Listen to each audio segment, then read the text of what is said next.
اقرأ باسم ربك الذي خلق خلق الإنسان من علق اقرأ وربك الأكرم الذي علم بالقلم علم الإنسان ما لم يعلم۔ سورۃ التغابن 28واں پارہ اور سورت نمبر 64۔ بسم اللہ الرحمن الرحیم۔ یسبح للہ ما فی السماوات و ما فی الارض لہ الملک و لہ الحمد وہو علی کل شیء قدیر۔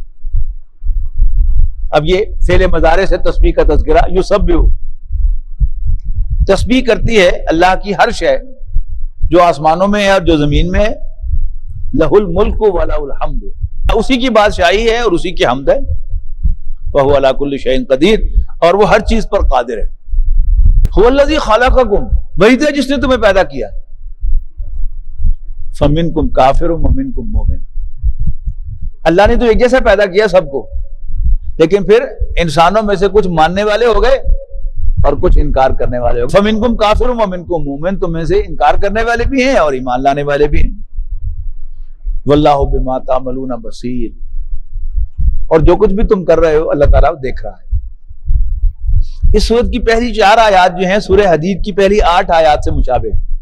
وہاں بھی توحید کا بیان تھا، اللہ تعالیٰ کا بیان تھا، یہاں بھی اللہ تعالیٰ کا بیان ہے۔ خلق السماوات والارض بالحق،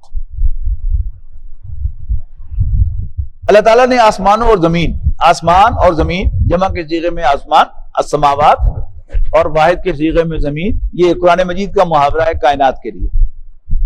خلق السماوات والارض بالحق،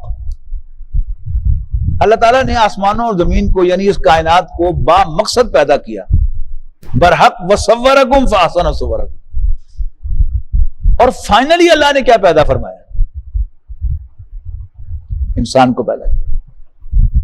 یعنی اگر آپ ایوولوشن کو مانیں تو پھر ایوولوشن کا بھی حاصل کیا ہے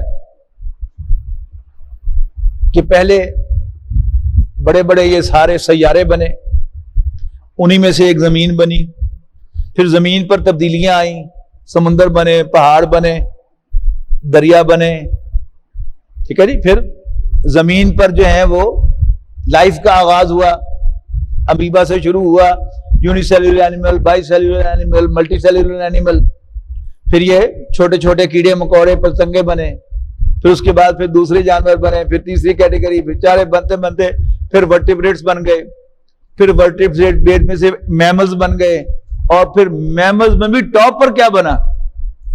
بیسٹ کریشن آف اللہ، انسان۔ اور اگر ہم دین کے ماننے والے ہیں، چھوڑے ایوولوشن کو ایک طرف، تو دین کے اعتبار سے بھی the first Allah has created وہ کیا ہے؟ وہ انسان ہی۔ تو خلق السماوات والارض بالحق، اللہ تعالیٰ نے آسمان اور زمین کو با مقصد پیدا کیا، اور اس کائنات کا مقصد کیا تھا؟ انسان کو پیدا کرنا۔ دیکھیے ایک شخص جو ہے وہ زمین کھود رہا ہے کسی جگہ پر، آپ گزرتے ہیں پاس وہاں پہ کی کر رہے ہیں؟ وہ کہتے ہیں دیکھ نہیں رہے، زمین کھود رہے ہیں۔ دوسرا جواب وہ کیا دے سکتا ہے؟ یار گھر بنانے لگا۔ کیوں؟ زمین کھود کر پھر اس پر دیواریں کھڑی کرنی ہے اور کیا کچھ کرنا ہے، بالآخر کیا بننا ہے؟ گھر بننا ہے رہنے کے لیے۔ تو جب اللہ تعالیٰ آسمان بنا رہا تھا، زمین بنا رہا تھا، کیوں بنا رہا تھا؟ انسان بنانے کے لیے۔ اور جب اللہ تعالیٰ زمین پیدا کر رہا تھا، کیوں پیدا کر رہا تھا؟ انسان بنانے کے لیے۔ اس پر درخت اگا رہا تھا، کیوں؟ انسان بنانے کے لیے۔ اس پر پانی کے سمندر بہا رہا تھا، کس کے لیے؟ انسان کے لیے۔ چھوٹے جانوروں کو پیدا کر رہا تھا، اب بالآخر کیا کرنے کے لیے؟ انسان بنانے کے لیے۔ بڑے جانور پیدا کر رہا تھا، بالآخر کیا کرنے کے لیے؟ انسان بننے کے لیے۔ اور اگلی بات بھی کہہ دوں، اللہ تعالیٰ انسان بنا رہا تھا کیا بنانے کے لیے؟ کون سا انسان بنانے کے لیے معلوم ہے آپ کو؟ انسانوں میں سے اللہ نے جو بیسٹ بنایا ہے وہ کون ہے؟ وہ حضرت محمد مصطفیٰ صلی اللہ علیہ وسلم۔ تو ایوولوشن جو ہے وہ ہوتے ہوتے ہوتے ہوتے یعنی مختلف سٹیپ میں انسان بن گیا، اور پھر انسانوں میں سے بھی اگر اس ایولیوشن کو آپ جاری سمجھیں تو وہ کیا ہے؟ وہ اس کی انتہا حضرت محمد مصطفیٰ صلی اللہ علیہ وسلم. اور یہیں سے وہ بات سمجھ لیجئے کہ اگر ہم یہ مان رہے ہیں کہ وَالَّذِي خَلَقَ لَكُم مَا فِي الْأَرْضِ جَمِيعًا، پہلے پارے میں پڑھ کے ہے نا دوسرے تیسرے رکوع میں، کہ وہی تو ہے جس نے زمین پر سب کچھ پیدا کیا تمہارے لیے. اور پھر کیا یہ نہیں کہہ سکتے کہ اس کائنات میں اللہ تعالیٰ نے سب کچھ پیدا کیا نبی اکرم صلی اللہ علیہ وسلم کے لیے؟ تو اس میں کیا غلطی ہے؟ گر ارض و سما کی محفل میں لو لا کا لمحہ کا شور نہ ہو، یہ رنگ نہ ہو گلزاروں میں، یہ نور نہ ہو سیاروں میں. یہی مفہوم ہے اس کا کہ اس کائنات کا جو الٹیمیٹ گول تھا وہ بیسٹ ہیومن بینگ تھا، اور ہیومن بینگ میں جو آئیڈیل گول تھا وہ نبی اکرم صلی اللہ علیہ وسلم تھا. ان سے بہتر انسان پیدا نہیں ہوا. تو حضرت محمد صلی اللہ علیہ وسلم کو پیدا کرنے کے لیے اللہ تعالیٰ نے یہ ساری بساط جو ہے بچھائی ہے. What's wrong in it? اور یہی مولانا ظفر علی خان نے کہا ہے کہ گر ارض و سما کی محفل میں لو لا کا لمحہ کا شور نہ ہو. وہ حدیث جو ہے وہ محدثین اس کو ضعیف قرار دیتے ہیں. ان کا کام ہے کہ وہ ہر حدیث کی چھانٹ پٹک کرتے ہیں، جہاں ان کو اس کے راوی کمزور نظر آئے انہیں کہہ دیا کہ وہ کمزور ہے. لیکن لاجیکلی وہ بات جو ہے وہ ثابت ہے. اگر یہ بات درست ہے کہ اس زمین پر جو کچھ ہے ہم نے انسانوں تمہارے لیے پیدا کیا ہے، الٹیمیٹلی ہم نے کیا بنانا تھا؟ انسان بنانا تھا. اور پھر انسانوں کے اندر بھی جو ابھی ہم نے پڑھا سورہ صف کے اندر کہ وہ روشنی جو ہے وہ بڑھتی چلی گئی بڑھتی چلی گئی بڑھتی چلی گئی بڑھتی چلی گئی. تو انسان کے اندر بھی علم میں اضافہ ہوتا چلا گیا نا، اس کی روشنی بڑھتی چلے گی، اس کی انڈرسٹینڈنگ میں، اس کی سمجھ میں، اس کی حکمت میں، اس کی دانائی میں اضافہ ہوتا چلا گیا. تو سب سے زیادہ سمجھدار، سب سے زیادہ دانا انسان جو اللہ نے پیدا کیا وہ کون تھا؟ وہ نبی اکرم صلی اللہ علیہ وسلم. تو جی ultimate goal of this whole universe was نبی اکرم صلی اللہ علیہ وسلم. خلق السماوات والارض بالحق، اللہ تعالیٰ نے آسمانوں اور زمین کو بمقصد پیدا کیا. فائنلی وصورکم، اس نے تمہاری صورتیں بنائی. فاحسن صورکم، تو کیا خوبصورت صورتیں بنائی.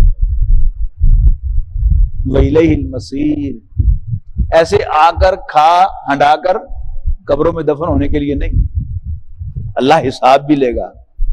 وإلیہ المصیر، اور اسی کی طرف لوٹ کے جانا ہے.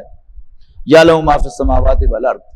قرآن مجید میں میری سمجھ کی حد تک اللہ تعالیٰ کے علم کے اوپر یہ سب سے گلوریس آیت ہے.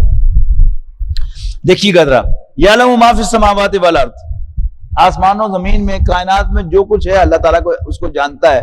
تو کوئی چیز باقی بچی؟ انسان کے اعمال بھی آ گئے، حرکتیں بھی آ گئیں. اس کے بعد پھر مزید وَيَعْلَمُ مَا تُسِرُّونَ وَمَا تُعْلِنُونَ، اور وہ جانتا ہے جو کچھ تم چھپا کے کرتے ہو، جو کچھ تم اعلانیہ کرتے ہو. پھر بھی سب کچھ آ گیا. واللہ علیم بذات الصدور، اور اللہ سینوں کے بھیدوں کا بھی جاننے والا ہے. یعنی صرف اعمال کوئی نہیں جانتا، اعمال کے پیچھے جو نیتیں ہیں وہ بھی اس کے علم میں ہے. تو قیامت کے دن جو نامہ اعمال ہے، اگر ہم اس کو یعنی ویژولائز کریں کہ وہ ایک ڈیجیٹل ویڈیو ریکارڈنگ ہو، ہم جو ہمارے سامنے چلے، اس میں کیا ہوگا کہ وہ عمل جو ہم نے سب لوگوں کے سامنے کیے تھے وہ بھی آئیں گے، اور جو چھپ کر کیے تھے وہی آئیں گے. جیسے وہ آئی سی یو میں مانیٹر لگا ہوتا ہے نا پیچھے، اس پہ ای سی جی آ رہی ہے مسلسل. ذرا غور سے دیکھیں تو اس میں نیچے پلس ریٹ بھی آ رہا ہوتا ہے، بلڈ پریشر بھی آ رہا ہوتا ہے. یعنی ایک تو وہ پکچر ہوگی نا جو ہماری دکھائی جا رہی ہوگی کہ ہم نے کیا کیا حرکتیں کی تھی، چھپ کر کیا کیا تھا، اعلانیہ کیا کیا تھا، اور ساتھ ساتھ نیتیں بھی آ رہی ہوں گی کہ میرے دل میں کیا تھا اس وقت. کام تو میں اچھا کر رہا تھا لیکن میری انٹینشن اچھی نہیں تھی، وہاں وہ بھی ریکارڈڈ نظر آ جائے گی. واللہ علیم بذات الصدور. الم یاتکم نبأ الذین کفروا من قبل، یہ بڑی عجیب آیات ہیں. یعنی 4 آیات میں ایمان باللہ آیا، اور 2 آیات میں اب ایمان بالرسالت کا خلاصہ آئے گا. الم یاتکم نبأ الذین کفروا من قبل، اے مسلمانوں کیا تم تک نہیں پہنچی خبریں کافروں کی اس سے پہلے؟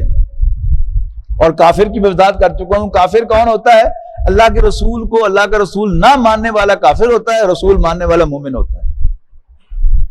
تو الم یاتکم نبأ الذین کفروا من قبل، کیا تم تک نہیں پہنچی خبریں ان لوگوں کی جنہوں نے اس سے پہلے کفر کیا تھا؟ فذاقوا وبال امرہم، تو انہوں نے اپنے کفر کے وبال کا مزہ چکھ لیا، اپنے کیے کا مزہ چکھ لیا، اسی کو وبال کہتے ہیں۔ وَلَهُمْ عَذَابٌ عَلِيمٌ، یعنی دنیا میں مزہ چکھنے سے مراد کیا ہے؟ قوم نوح پر، قوم ہود پر، قوم صالح پر، فرعون پر عذاب آ گیا، دنیا میں مزہ چکھ لیا انہوں نے، اور آخرت میں بھی ان کے لیے ایک دردناک عذاب ہے۔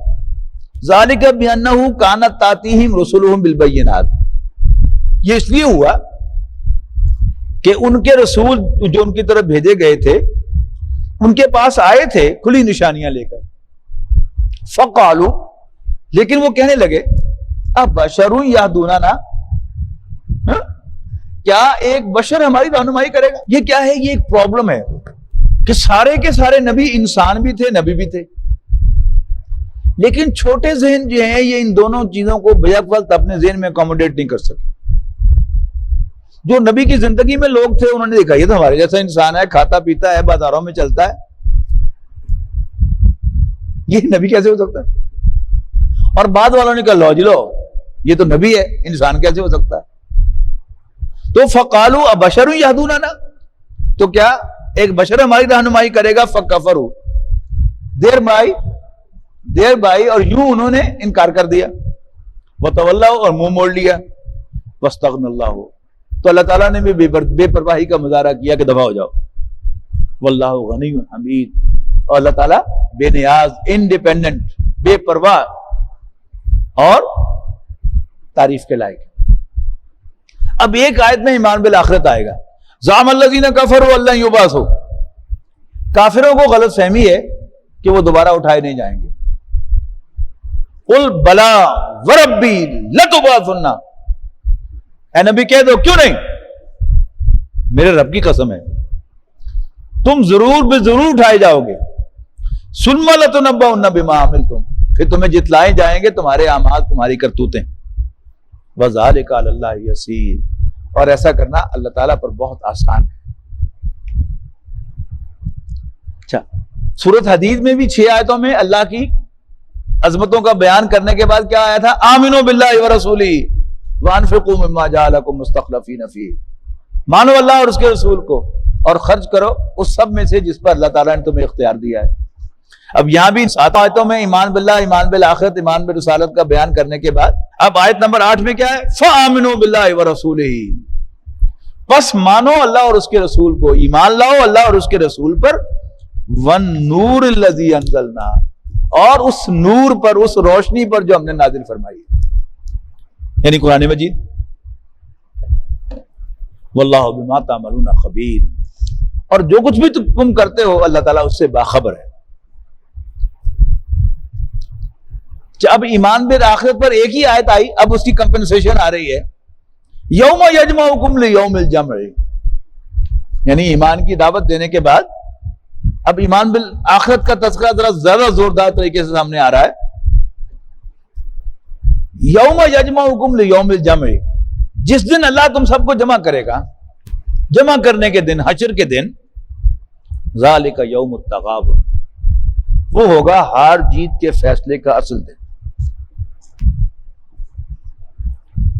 وَمَن یُؤْمِن بِاللَّهِ وَیَعْمَلْ صَالِحًا، تو وہ لوگ کہ جو اللہ پر ایمان لائیں گے اور نیک عمل کریں گے، یکفر عنہ سیئاتہ، تو اللہ تعالیٰ ان کی برائیوں کو ان سے دور کرے گا، وَیُدْخِلْهُ جَنَّاتٍ تَجْرِی مِن تَحْتِھَا الْأَنْہَارُ، اور انہیں داخل کرے گا ایسے باغات میں جن کے نیچے نہریں بہتی ہوں گی۔ اب عربی سمجھنے والے پریشان ہو رہے ہوں گے کہ میں ہو کا ترجمہ جمع میں کیوں کر رہا ہوں۔ عربی زبان کا قاعدہ یاد رکھیے گا کہ من جو ہے یہ عربی زبان میں واحد مذکر ٹریٹ ہوتا ہے، اور اہل جو ہے یہ جمع مذکر ٹریٹ ہوتا ہے، قوم جمع مذکر ٹریٹ ہوتا ہے، خواہ اس سے مراد نیشن ہو۔ ہم اردو میں کیا کرتے ہیں کہ اس مسئلے پر پوری قوم یکجا ہو گئی، تو قوم ایک بندہ تو نہیں ہوتا، لیکن قوم کا لفظ اردو محاورے میں کیا ہے؟ واحد مؤنث ہے. تو عربی زبان میں قوم جمع مذکر ہے، خواہ وہ پیپل کے معنی میں ہو یا اے پیپل کے معنی میں ہو. اسی طرح اہل جو ہے یہ جمع مذکر ہے، خواہ وہ نبی اکرم صلی اللہ علیہ وسلم کے ازواج کے لیے کہا گیا یا اہل البیت، اے نبی کے گھر والوں، جمع مذکر کھیجیے، حالانکہ وہ ساری عورتیں ہیں، جمع مؤنث سے استعمال ہونا چاہیے تھا. اسی طرح من جو ہے یہ واحد مذکر استعمال ہوتا ہے، لیکن سیاق و سباق بتاتا ہے کہ واحد مراد ہے کہ جمع. مشہور حدیث خیرکم من تعلم القرآن وعلمہ، ترجمہ کیا کرتے ہیں؟ تم میں سے بہترین لوگ وہ ہیں جو قرآن سیکھتے اور سکھاتے، پڑھتے اور پڑھاتے ہیں. یہاں بھی من یؤمن باللہ ویعمل صالحا، جو کوئی بھی اللہ پر ایمان لائے گا اور اچھے عمل کرے گا، یکفر عنہ سیئاتہ، اللہ تعالیٰ اس کی برائیوں کو اس سے دور کرے گا، ویدخلہ جنات تجری من تحتہا الانہار، اور اسے داخل کرے گا ایسے باغات میں جن کے نیچے نہریں بہتی ہوں گی. اس کے بعد فرمایا خالدین فیہا ابدا، ہمیشہ ہمیش ان میں رہنے کے لیے. اب پیچھے آنا پڑے گا ہمیں واپس. تو وہ لوگ جو اللہ پر ایمان لائیں گے اور نیک عمل کریں گے، اللہ تعالیٰ ان کی برائیوں کو ان سے دور کرے گا اور ایسے باغات میں انہیں داخل کرے گا جن کے نیچے نہریں بہتی ہوں گی. خالدین فیہا ابدا، ہمیشہ ہمیش ان میں رہنے کے لیے. ذالک الفوز العظیم، یہ ہوگی بڑی کامیابی. والذین کفروا وکذبوا بآیاتنا، ہاں وہ لوگ کہ جو ماننے سے انکار کریں گے اور ہماری آیات کو جھوٹا قرار دیں گے، اولئک اصحاب النار، یہ اہل جہنم ہوں گے. خالدین فیہا، ہمیشہ ہمیشہ ان میں رہنے کے لیے. وبئس المصیر، اور وہ بہت برا ٹھکانہ ہے. ایمان کی ڈسکرپشن بھی آ گئی اور ایمان کے اخروی ثمرات بھی آ گئے. اب ایمان کے دنیاوی ثمرات. نمبر 1، اللہ پر بھروسہ کرنا. ما اصاب من مصیبت الا باذن اللہ، نہیں آتی کوئی مصیبت مگر اللہ کی اجازت سے. بڑا بنیادی سبق ہر مسلمان کا ایمان یہی ہے کہ پتہ بھی اللہ کی اجازت سے بغیر نہیں ملتا، لیکن یہ بات یاد نہیں رہتی. یاد نہیں رہتی تو پریشان ہوتے ہیں، یاد آ جاتی ہے تو پریشانی ختم ہو جاتی ہے.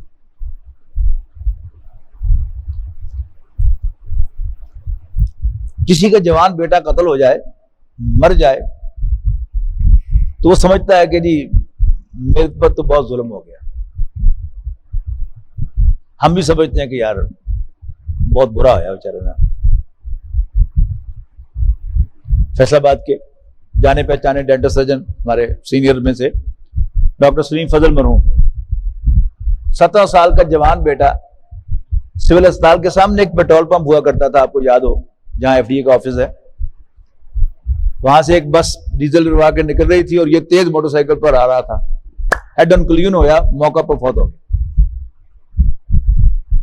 جو لوگ ڈاکٹر صاحب سے ملے ہوئے ہیں انہیں پتا ہے کہ وہ بڑے جولی آدمی تھے.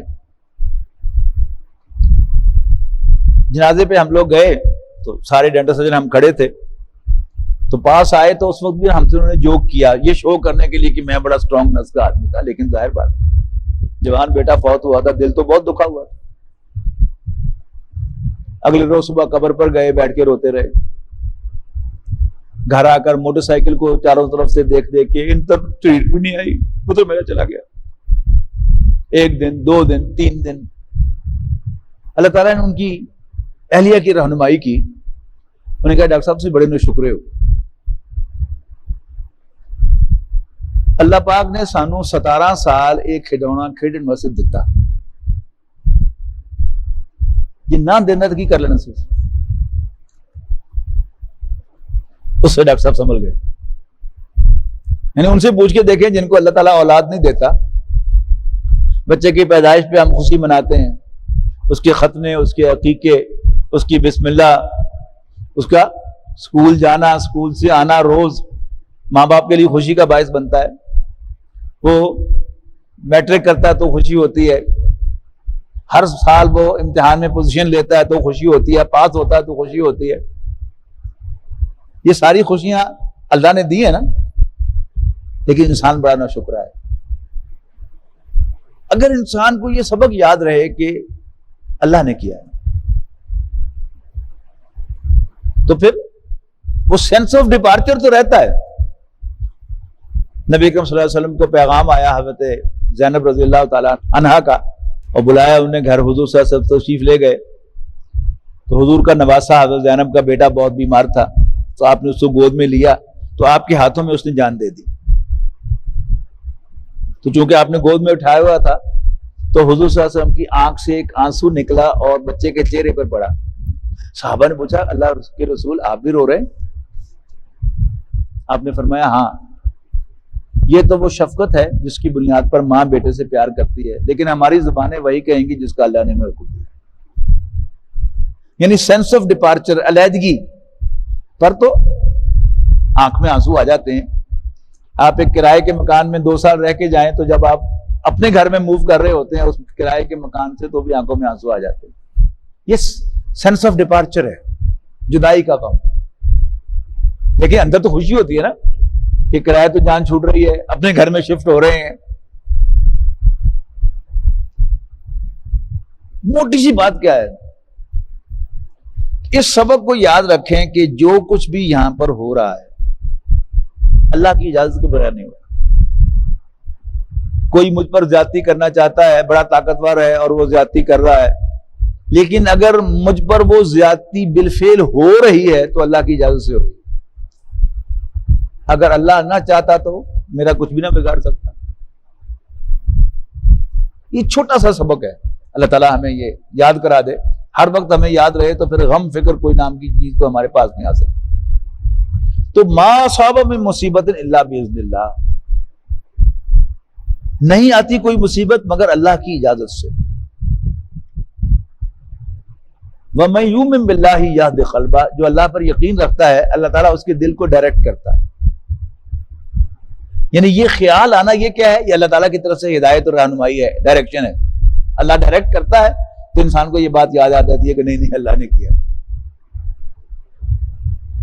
میں نے پہلے بھی عرض کیا تھا کہ اپنی زندگی کے وہ واقعات جو آپ کو بہت ناپسند ہیں آپ ان کو یاد کیجئے. آج آپ جہاں کھڑے ہیں اسی وجہ سے کھڑے. حضرت یوسف علیہ السلام کا واقعہ، بھائیوں نے کنویں میں پھینک دیا، اس سے بڑی بات کو ہو سکتی ہے؟ لیکن یہی ذریعہ بنا ان کو وہاں پہنچانے کا جہاں اللہ نے ان کو پہنچانا تھا. وہی کہ 10 سال تک ابو طالب نبی اکرم صلی اللہ علیہ وسلم کو سپورٹ کرتا رہا خاندان کے سربراہ کی حیثیت سے. غم کا سال کہتے ہیں مورخین اس کو کہ رسول اللہ صلی اللہ علیہ وسلم کی اہلیہ بھی فوت ہو گئی، حضرت خدیجہ بھی، اور ابو طالب بھی پیارا ہو گیا اللہ نے ابو طالب کو بھی بلا لیا، اور ابو لہب خاندان کا سربراہ بن گیا اور اس سے بھی نیلے پہ دیلا ہو گیا، اور اس نے خاندان بنو ہاشم سے نکال دیا تو دیلے پہ بھی ایک سینچری لگا دی اس نے. لیکن یہی سب جو ہے وہ ذریعہ بنا ہے ہجرت مدینہ کا، اور ہجرت کے بعد 7.5 سال میں مکہ فتح ہو گیا. تو تندی باد مخالف سے نہ گھبرا ہے وہ کعب، یہ تو چلتی ہے تجھے اونچا اڑانے کے لیے، لیکن ہوا سے کچھ نہیں ہوتا. ہوا چلانے والا جو ہے وہ یاد رکھنا چاہیے کہ یہ ہوا جو آندھی کی شکل میں آئی ہے یہ میرے رب نے بھیجی ہے، اور وہ میرا رب ہے، میرا دشمن نہیں ہے. میں اس کا وفادار ہوں، وہ میرا دشمن نہیں ہے، وہ مجھے اٹھائے گا، وہ اس کے اندر میرے لیے خیر لے کے آئے گا، اور اللہ لاتا ہے. تو ما اصاب من مصیبت الا باذن اللہ، نہیں آتی کوئی مصیبت، نہیں پیش آتا کوئی واقعہ مگر اللہ کی اجازت سے. وَمَن يُؤْمِن بِاللَّهِ يَهْدِ قَلْبَهُ، جو اللہ پر یقین رکھتا ہے اللہ تعالیٰ اس کے دل کی رہنمائی کرتا ہے. واللہ بكل شيء علیم، اور اللہ تعالیٰ ہر چیز کا علم رکھنے والا ہے.